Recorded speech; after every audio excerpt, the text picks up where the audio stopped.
Good morning, good afternoon, good evening, wherever you may be, and welcome to a special interview of the Finalcut podcast. And today, I have a special guest. She is a writer and an actress. She's made a ton of TV and films, and she's just finished her latest movie. And I am eager to hear her point of view. So, ladies and gentlemen, allow me to introduce to you Lauren Swickard. Hi, guys. I'm so happy to be here. Thank you. And thank you for coming on as always. So, first question, inevitably, how are you? I'm fantastic. Here in California, it is sunny and hot, and it's wonderful. Oh, I want to experience LA life myself. I kind of miss the hot weather. Yeah. Yep. Right, so the second question is, how did you get started in acting? So I grew up as a ballerina, and I was dancing in New York City on track to be a professional ballerina, but I got injured, and I had to take classes elsewhere during the day. I started taking an acting class, and I fell in love with it, and from then on, I kind of switched gears. So that's how I fell into it. It was kind of happenstance, but it's great. And it started when I was super young. I think I was 13 when I took my first acting class. Wow, 13. Blimey. Yeah. So obviously you're quite a Jill of all trades. You can act, you can write. So what else is there that you can do? I love to, I read novels a lot. So I have a hidden talent where I can finish a novel in like 4 days. We're not talking about like the 100-page ones. We're talking like Stephen King style ones, aren't we? Yeah, we're talking about like a really thick book. It's very strange. I don't know if I speed read it, but I read very quickly. I do that as well. Right? Not so much a bookworm, but sort of like a magazine or something like that. My sister is the bookworm in the family. Awesome. She's quite outspoken as well. Okay. Yeah, unfortunately. So now, acting-wise, you started out in Shelter, which was a J.J. Abrams TV show. 3 parts to that question. What was that like? What did you learn from it? And did you learn anything from J.J. himself? So I did not learn anything from JJ himself, just because I had such a small role. But it was awesome that I had like one line. It was amazing. It was my first set that I ever walked on. And Shelter was supposed to be a TV show, but the pilot never got picked up, so they turned it into a TV movie. And it was such a wonderful script, and the set was huge. Still to this day, the biggest manned crew I've ever seen. And the actors were so talented, and just being able to be on set and watch such a seasoned crew, director, and actors, work, I think it was the biggest acting class, so to speak, that I've ever been a part of, was that show. So thankful for that, and it was so cool to technically be directed by J.J. Abrams, but my role was so minuscule that it really didn't matter, but it mattered to me so much that I was there. Well, fair enough. If J.J. did direct you in it, and he did direct it, then I would say that you definitely learned something from J.J. Yes, it was just cool to watch him work. So, what do you take away from each role that you play? Ooh, I learn a lesson through each character. So one of the cool things about being an actor is you cannot judge your character at all, because if you're in a scene and you're judging your character's personality, you're not true to the character, because very rarely do humans judge themselves as they walk through life, so it's very strange when you are playing an evil character. I recently did a movie called Twisted Twin, and I played twins on the Lifetime movie network, and it was really hard not to judge an evil character, but you can't. So each time I play a crazy character, I learn interesting things about the way humans, behave and justify behaviors. It's kind of like it's like being like, how everything is with like when who's playing the new Batman and everyone's so judgmental, and it's kind of like as soon as the trailer comes out, oh yeah, he's not actually that bad. Yeah, I know. I've actually learned not to judge a lot of things because I'm a big Chris Nolan fan, and obviously after Heath Ledger, when everyone was like, why is he playing the Joker, it's kind of like, look how that role turned out for him. He got an Oscar for it, and he was one of the best Jokers that there was. Yep. So I learned my lesson that day. Aww. So, obviously you've done a lot of TV and movies. Do you keep in touch with any of your co-stars? Always. Anytime that I'm on a TV show or a movie, I always make at least one friend. Oh. So I always love, it's so fun. That's how I've met most of my good friends. So that is absolutely lovely. I've just got a small circle, and to be fair, I do like it small, but then again, having a big circle of friends is always handy. Yeah, it's fun. Right, so you're obviously a writer and an actor, so when you're reading scripts, what must that script do to grab your attention? Well, I always say if I have to take a break, then while I'm reading the script, then I should do it, because that means that it is boring.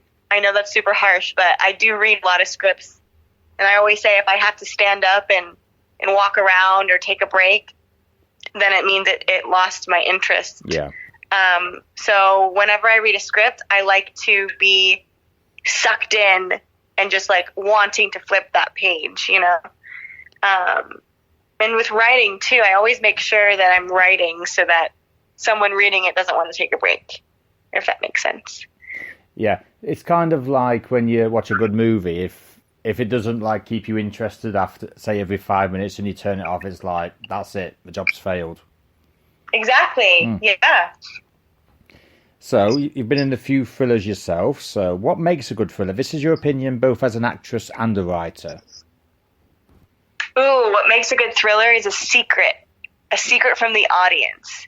So if the audience is shocked at a certain point, I think that makes a good thriller. A lot of thrillers are scary just by nature, but when there's a big secret, like a Jordan Peele type of reveal, that makes a good thriller.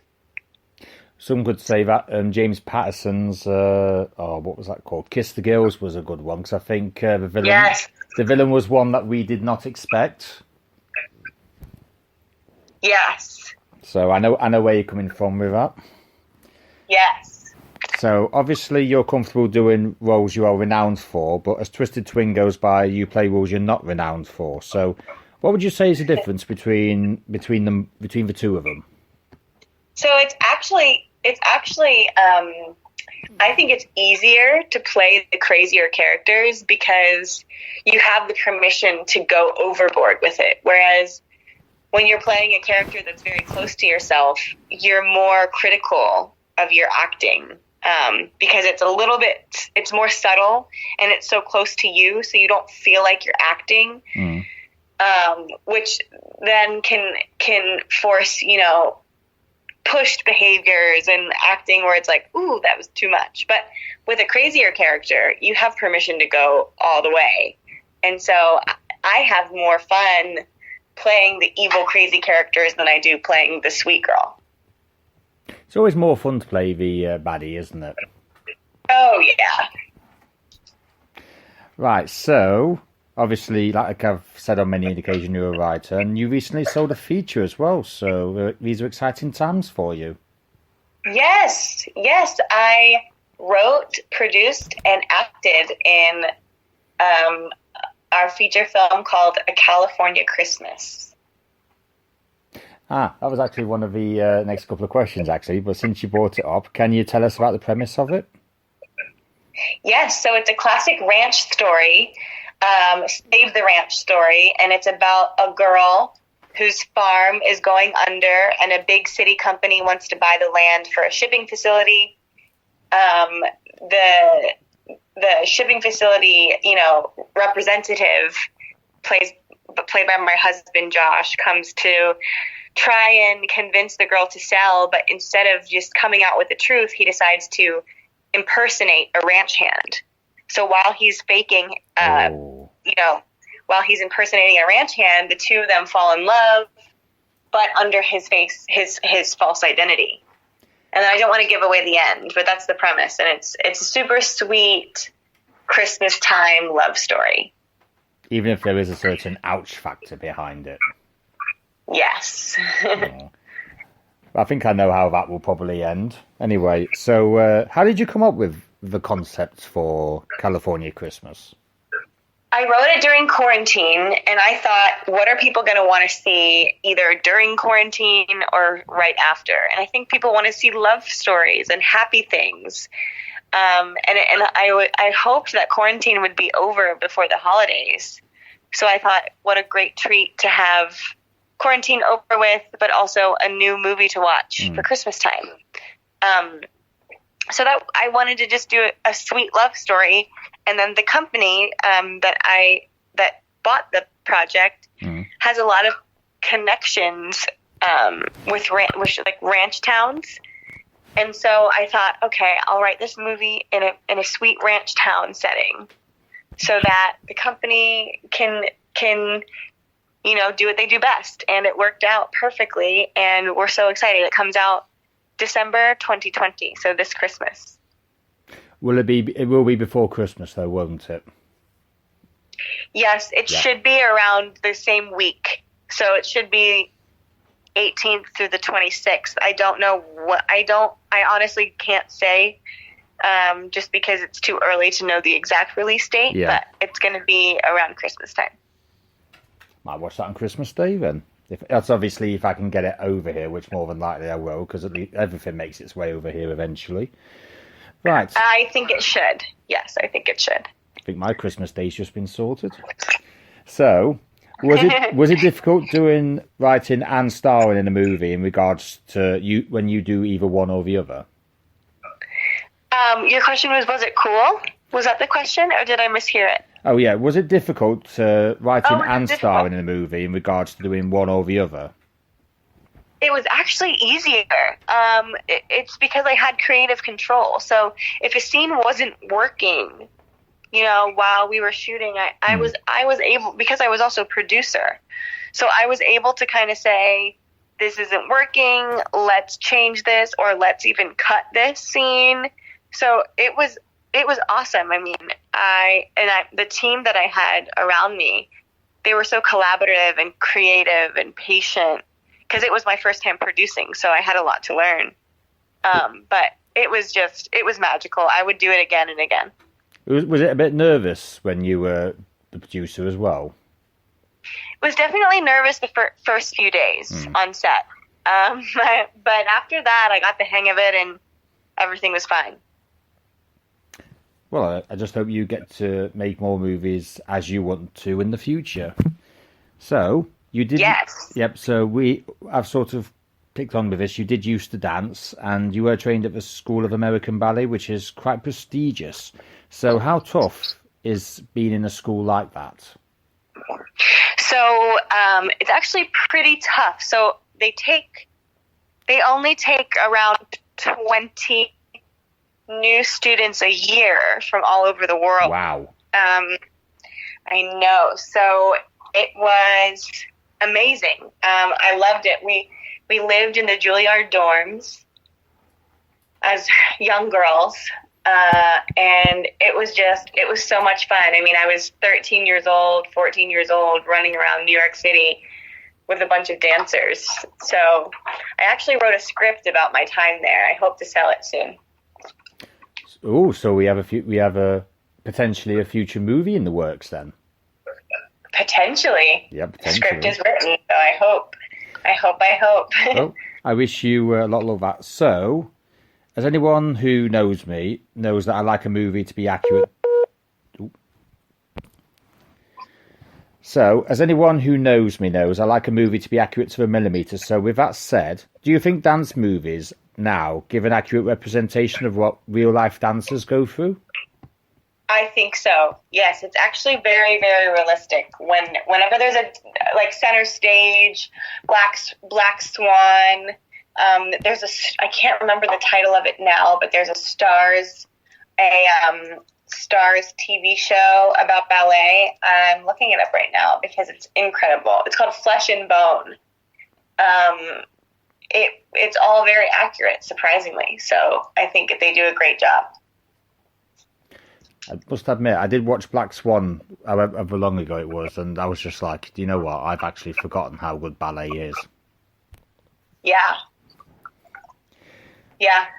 So, just the next load of questions are kind of like your opinion. That's all they are. So, what advice would you give someone who is going through a decision where they feel they are getting nowhere with their movie career, whether it be directing, producing, writing, or acting? I think to get into a new acting class to inspire you around, wherever you live, there's acting classes everywhere. And I think whether you're a writer, a director, a producer, or an actor, getting into a very inspiring acting class always, always helps me. Because if you're a writer or a director, you can sit in and you can watch actors work, and it's just an inspiring environment, a creative environment to where people are doing it because they enjoy it. They're not doing it because it's their job. I think that's the best advice I could give. That's what I do whenever I feel like I'm in a lull. I change up my acting class, or I pick up an extra acting class a month. Oh, sound advice. So let's hope that anyone who does feel that way will take your advice on board. Yes, so, I think it'll help. So this is a question that I think is sort of rather relevant since quarantine has come on.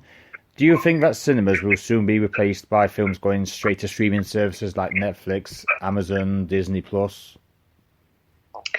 There's something so beautiful about going to the movie theaters. So I think what will happen is a lot of day and date release, which means your movie will go to theaters and be on streaming services on the same day.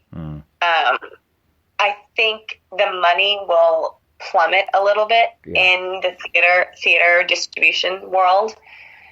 But it'll always exist because there is something so awesome about going to, especially like a Marvel movie or an action movie in the movie theater is just so fun. But I do think, everything is going to be prioritized on the streaming services at home. Well, I'm going to see Tenet tomorrow night at my local cinemas, so I'm going straight back in there. Oh, fun. See? There's something so great about it, right? It's Chris Nolan movie. When is it not worth going to cinema to watch that? I know. Right, so, excuse me. What are you passionate about besides acting, writing, producing? I love reading. I love finding new book series. Like if I find a book and I know that it has 6, 7 books to the series, it's like my favorite thing in the world. So I'm always looking for new book recommendations, and I think that's my second passion for sure. Very nice. In fact, I've just come up with a bit of an idea for at the end, which I hope you don't mind. I've just literally come up with it, just as literally as you've just said it. It's nothing major. It's not too bad. But what would you say are your career highlights to begin with, from when you started up until right now? Oh wow! I'll tell you what. Name me 3, because there probably is a lot. Okay, so my first. I think my first major highlight was when I booked my first feature film that was going to be on TV. That was called Babysitter's Black Book on the Lifetime Movie Network. And that kind of started my career in TV movies. My second highlight would be when I sold my first screenplay. I sold it 4 years ago, I think. It was called The Muse. And then my third highlight would have had to been, I'm going to double it. So it's when I met Josh on Roped, acting on Roped. It was a Warner Brothers and ESX movie. So it was my first studio movie that I was, a lead in, which was so cool. And then through Roped, I got introduced to this company called ESX Productions, and they're an amazing group of people. And then, 4.5 years later, they produced with me a movie that I wrote, and I got to act in with my husband once more. So I think those would be my 3 career highlights. Well, you definitely don't need to. Nobody can ever complain about the chemistry that you two supposedly don't have, because you're married, aren't you? You always have chemistry. Yes, I know. Right, so, excuse me, what other projects have you got coming up, quarantine dependent, and if there's any being released soon aside from California Christmas? Can you tell us anything about them? So I have one coming out on the Lifetime Movie Network, and the title is undecided right now, but it should be coming out in September. It's going to be called, I think, this is such a silly title, so don't laugh, but it's going to be called, it's very Lifetime, Deadly Sugar Daddy or My Deadly Boss. And there are a few other options for titles, but it will be coming on the Lifetime Movie Network in September.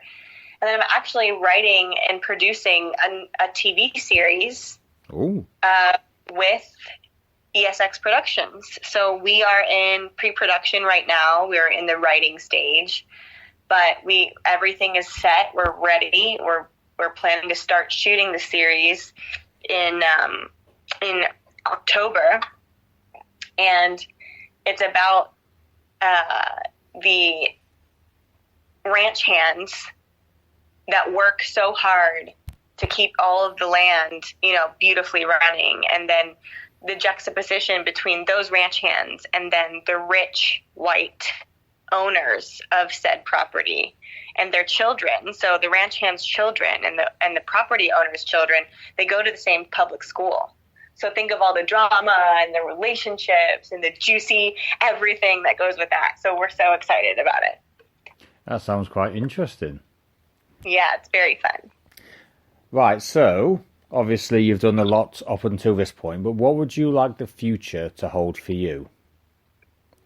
The future, I would love to just keep doing what I'm doing. I'm loving the momentum of my career right now. I'd love to continue writing and producing content. So I can't say I want anything too much more. And obviously, a long, healthy life, obviously. Yes, yeah. yes. Right, so, if people want to find you on social media, whether it be Instagram, Twitter, Facebook, TikTok, or anything like that, how would they go about it? So it's always Lauren Swickard, just my name, on social media. I haven't joined the TikTok train yet, but I might have to. I think I'll be joining it as well, actually, to post some outtakes from my various podcasts. So I might even join you on that one. Okay. Right. So we were supposed to do one last little thing, but since you said about the books, I decided to do you a little extra challenge. So my sister is literally a bookworm. So your mission, should you choose to accept it, is to give her 5 books to read. Just 5 books to read. Oh, right now? Yeah, right now, yeah. Just 5 off top of your head. Okay. There's a book series called The Program that I love. Mm. And all of these series are very creative. They're just fun reads. So The Program. There's a series called the Selection series. Yep. there's a series called City of Bones. Ah, City of Bones sounds familiar. Where have I heard that before? Yeah. City of Bones. They turned it into a TV show, but honestly, the books are so much better. City of Bones. There's another series called the Jewel series. And then there's another series called Matched. I think those are a good 5 to start. That'll do. I'll get her to listen to this and see if she'll give them a look or not. Oh yeah, I think she'll love them. How fun! Well, I hope she does. Right. So, lastly, we're just going to have a little screenwriting competition. So this is probably quite easy for you because you've done a few, whereas this is actually my first time, so I'm a little bit nervous. So the goal is we'll both come up with an idea for a movie. We just think of on the spot and just basically say what the basic idea of it is. Okay. So, how long do you need? About 10 seconds? Yeah, sure. Right. Okay, we're just saying it at the same time? 4. You go first. Okay. So, I think a thriller, and I'm sitting on my laptop right now. So, what if it was a thriller about a tech savage guy that looks like he is an all-American, late 20s teacher. But in reality, he's a tech-savvy hacker who hacks into the facial recognition software of the new Apple products. Oh. And he is he has an obsession with blue eyes. And so he hacks into the software and he picks his victims through their eyes, through the facial recognition software. Should I be worried? Because I have blue eyes. Uh-oh. Yeah. Uh-oh. That's just filled me with dread. Isn't that crazy? That's a good one. It is, actually. I wonder if anyone listening will think, oh, that's not a bad idea. So my idea is it's a horror movie because I do absolutely adore a good horror. So what I've actually got an idea of is I prefer to base mine on real life instances that I've seen. So the office worker who does so much but is basically made to feel like nothing by his boss. So it would literally be a case of however long the stress is, it takes its toll on him, and he basically snaps, and he holds him hostage in his own room, and he holds him hostage in his own house. It's kind of like a mixture of Saw, if you like. Okay. So he starts playing games with his boss's family. Ooh. Ooh, I like it. I must admit, I am really very sad to say that I literally have near enough every single Sam Raimi and I've got that much horror here, but mainly it's Sam Raimi, and I watch a lot of Sam Raimi and Halloween and everything, so I kind of know a lot of everything. Yeah, that's awesome. Saw, that type of stuff is very scary to me. Oh yeah, super scary. It's one of my favorite franchises. Awesome. Yeah, but the only difference is I actually watched. Have you actually seen any of them? You have, haven't you? Yes, I have. I actually worked recently in the last 3 years with the director of The Wrong Turn. Really? I love that movie. Yes, his name is Rob. He's awesome.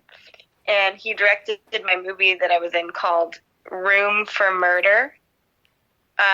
It's also called Twisted Tenant. Okay. But he directed, and it was great. He was so great. And I was asking him, because I loved the movie too, Wrong Turn. It was so scary. I had to look away at parts, but it was fun to work with him and ask him questions and stuff. There's not much. The only sort of horror I will not watch is Japanese horror. I saw 10 seconds of the original Ringu trilogy once, and that was enough for me to know that I do not want to watch Japanese horror for as long as I live. Yeah. It's that scary, yes.